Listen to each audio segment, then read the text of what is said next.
Siapa yang tidak pernah mendengar nama Prabu Siliwangi? Seluruh Nusantara hingga Singapura mengenalinya.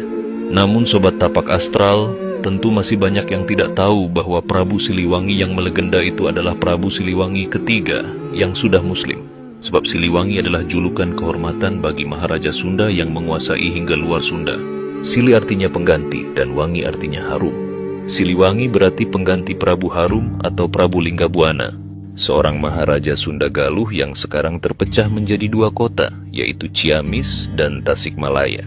Setelah beliau wafat, dari sinilah muncul gelar Siliwangi. Yang pertama, Prabu Niskala Wastukancana, berkuasa tahun 1371 sampai 1475, dikenal sebagai Prabu Siliwangi, raja yang bijaksana dan memimpin kerajaan dalam masa keemasannya.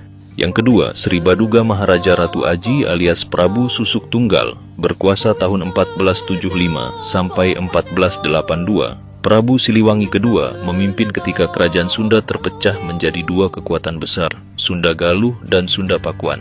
Yang ketiga, Jayadewata Pamanah-Rasa, Sri Baduga Maharaja Ratu Haji Inggaluh Pakuan Pajajaran, berkuasa tahun 1482 hingga 1521. Prabu Siliwangi ketiga yang berhasil mempersatukan kembali kerajaan Sunda Galuh dan Pakuan. Beliau seorang muslim, juga mengokohkan kekuasaan Sunda dan membebaskan upeti pada kerajaan-kerajaan di bawahnya.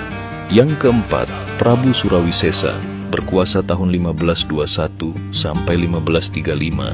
Prabu Siliwangi keempat yang menghadapi serangan eksternal dari Kesultanan Banten, namun tetap mempertahankan kerajaan dan membuat batu tulis.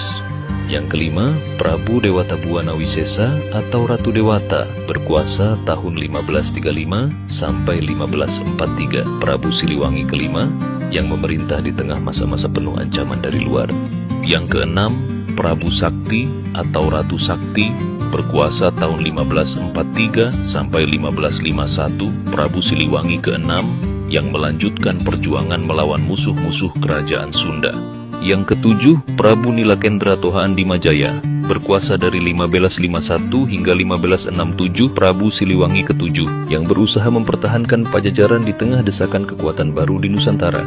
Dan terakhir kedelapan, Prabu Surya Kancana atau Prabu Ragamulya, berkuasa tahun 1567 sampai 1579. Prabu Siliwangi kedelapan, raja terakhir yang menyaksikan perang saudara, perebutan kekuasaan, runtuhnya Pajajaran ketika ibu kota kerajaan jatuh ke tangan Maulana Yusuf dari Kesultanan Banten yang juga cucu Prabu Siliwangi ketiga. Nah Sobat Tapak Astral, itulah 8 Prabu Siliwangi. Namun begitu kokohnya Pajajaran, sehingga keruntuhannya juga bukan karena kerajaan lain, melainkan keturunan sendiri. Ikuti Tapak Astral buat kamu yang open